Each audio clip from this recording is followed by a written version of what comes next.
Here are the top posts from answers on the 18th of February 2020. SnakeGent 1. Did people have more purchasing power 60 years ago than today? Macaframa. The average house cost in 1950 was $7,354.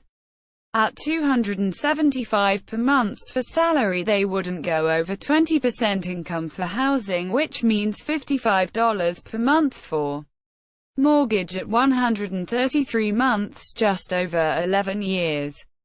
The ratio of the house is about 26 times the monthly.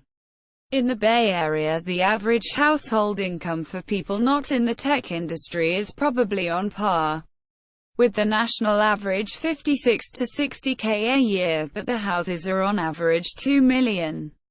That's a ratio of 428 times the income. Let's be more generous with the income for this area though, and look at some tech salaries.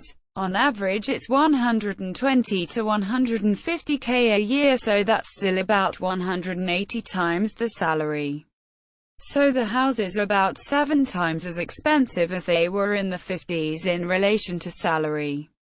Not to mention population growth and a whole bunch of other things that we can't just spitball. It's a very complicated issue. But I think we can kind of eyeball the problem and say reasonably that the housing market is out of hand. This is the average plucked from the Bay Area. Atlanta, however, might be less. The ratio is 5,600 to 350,000, so it's about 65 times a monthly salary. That's still 3 times as expensive as the 50s. I think I'm going to do a web project with this research. Thanks for the idea, man. Up to the security rules of your local court. Japanese knotweed. Yes, some things to keep in mind as you do research. 60 years ago clothes were more expensive, but they lasted longer and fashion wasn't fast. You were not expected to look cutting-edge current, and you weren't looked down on for having a small number of rotating outfits. On the average, putting together and maintaining a professional-appearing wardrobe cost less. You only needed a landline to be professionally, socially reachable. Local class were flat fee. Long distance was metered, and everyone planned calls for cheap times whenever possible. Phones were durable. They stuck on the wall and simply did not break. You were not expected to provide a car for all legal adults in the family. It was okay for the whole family to share one vehicle, and to plan accordingly. You had one television, and once you bought it, you were done. Shows came over the airwaves, free. The monthly bills you need to pay to remain relevant, current, normal today have proliferated like crazy. Younger people are getting hosed. News Round 123. Brilu 34. Besides inflation and wages not keeping up with living expenses, there are more things to purchase today.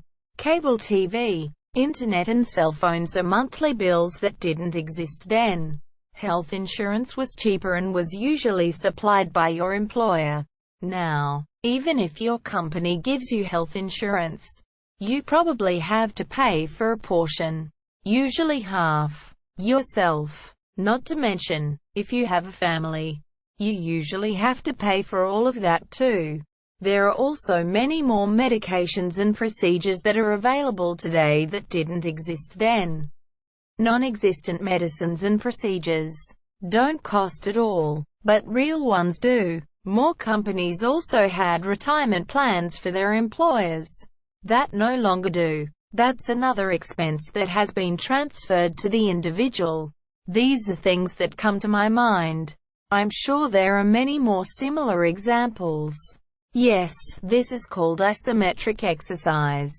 Rainoob. Why do so many freeway drivers resist rage at the zipper merge? In prison, they use a towel where one pulls down with the triceps and the other curls up with their biceps. Lisa 5605. I live in an area where the zipper merge was never taught.